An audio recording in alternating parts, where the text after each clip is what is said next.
Well, it's November again. Time to bust out our Barnes& & Noble cards and see what kind of deals we can get on the biannual 50% off Criterion Collection sale.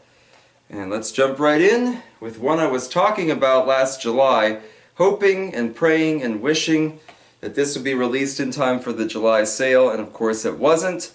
One of my favorite British movies I can finally upgrade to Criterion. It's by number 26 from 1980.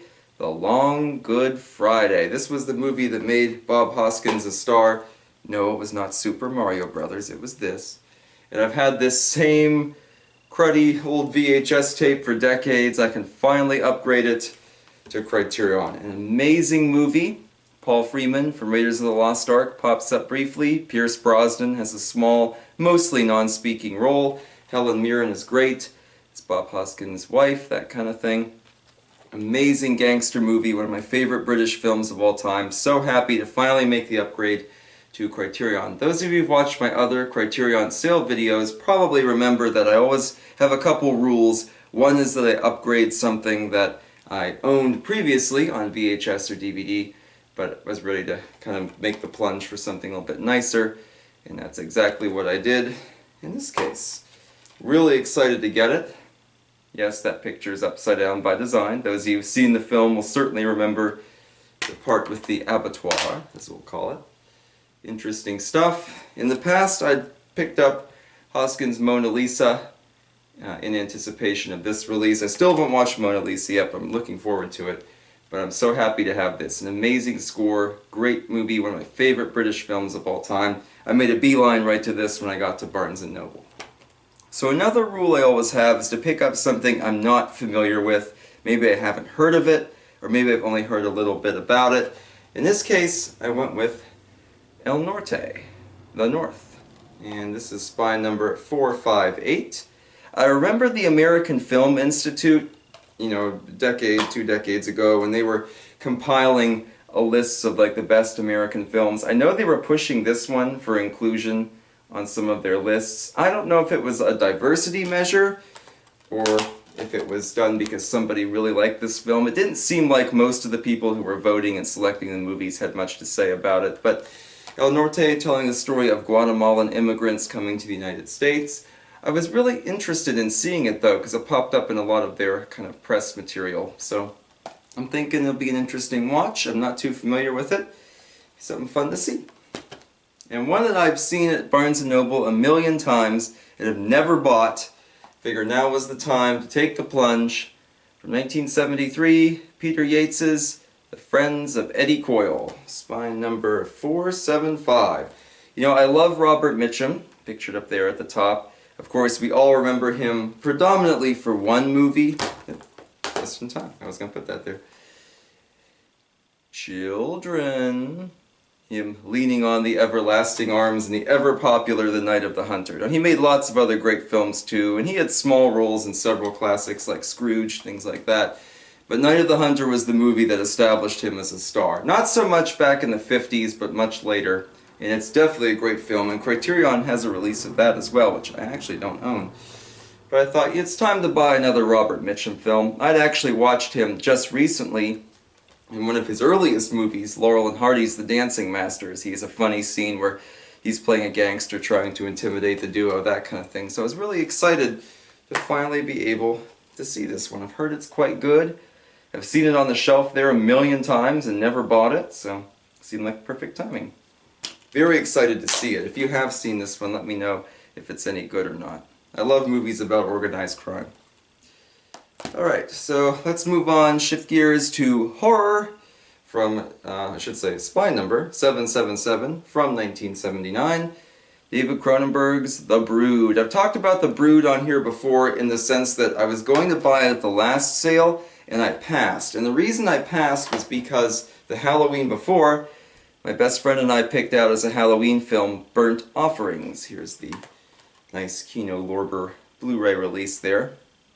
And Burnt Offerings has a great cast, including Bette Davis, a very young Lee Montgomery, talk about a glow-up, and a few other great stars there like Burgess Meredith in small roles. But of course it has Oliver Reed. You can see him on the back there. And we were really excited to see this, and both of us are big fans of Oliver, where Oliver Reed plays Bill Sikes. He doesn't play Oliver Twist, he plays Bill Sikes.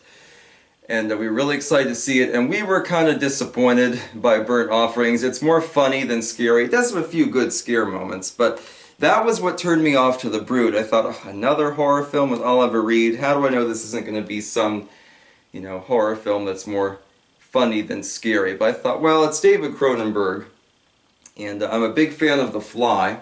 I've talked about this Fly 2-pack before in one of my previous Halloween videos.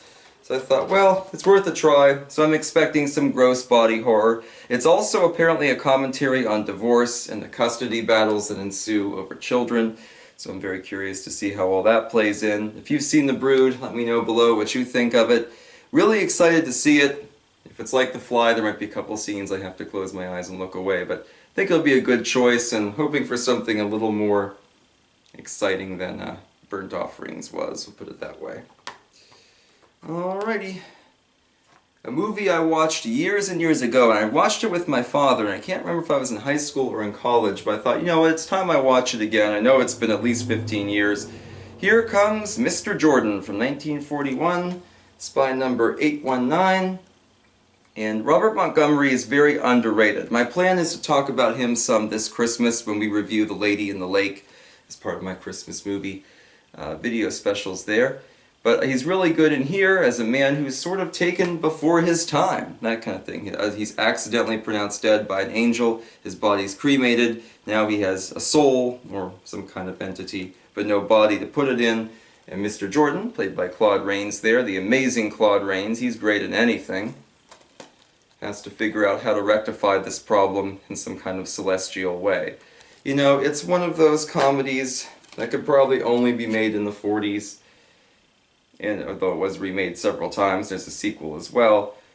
But the 40s has that kind of simple charm to it that suits movies like this really well. I remember liking it. I don't remember a whole lot about it. It has a great cast though. Everett Horton, Lloyd Bridges, James Gleason, all kinds of good actors there. So I thought, you know what, it's time I dig this out and see it again, because I don't actually have it in my collection. Maybe my father and I will watch it again years later.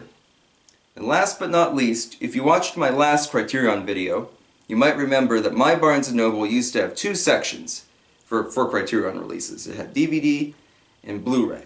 That's changed. Starting probably last summer, maybe a little bit before that, it switched up to Blu-ray and a big tag saying 4K/UHD. And so I decided, as I used to always buy one DVD and one Blu-ray at least, I would now buy one Blu-ray and one of the 4K UHD packs. So coming in was spy number 909 from 1968, Night of the Living Dead. They're coming to get you, Barbara. So Night of the Living Dead is also an upgrade for me. It's a movie I've had for a long time. As it's in the public domain, we get all kinds of crappy, low-budget releases that are from, beat-up old prints that you can't even see what's going on half the time, that kind of thing. And those big, cheapo horror movie collections. I talked about this, which I bought, as a teenager. You can actually see a picture from Night of the Living Dead in that little collage at the bottom.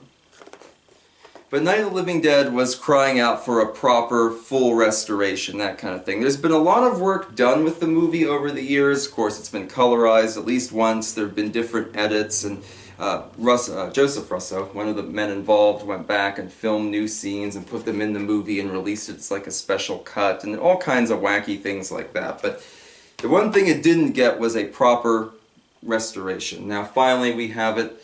Night of the Living Dead. You might remember if you watched either my Criterion or my Halloween video, as we talked about Carnival of Souls, one of the films that inspired Night of the Living Dead. And I love having it on fancy restored Blu-ray, but it does bring out the cheapness of the movie too. It's kind of a double-edged sword, I guess. Curious if this release will do the same for Night of the Living Dead. But at the end of the day, a seminal horror film, one that's always a great watch.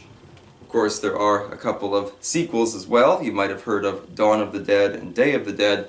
Maybe next Halloween we'll take a look at the work of George Romero, have some fun talking about those. Those of you who've come here for music, don't be discouraged. We'll be back to Gary Lewis and the Playboys and the Beach Boys for the rest of November. So please tune in for those. If you bought some Criterion releases for the big sale, please comment them below. We'll see you next time. Have a good one.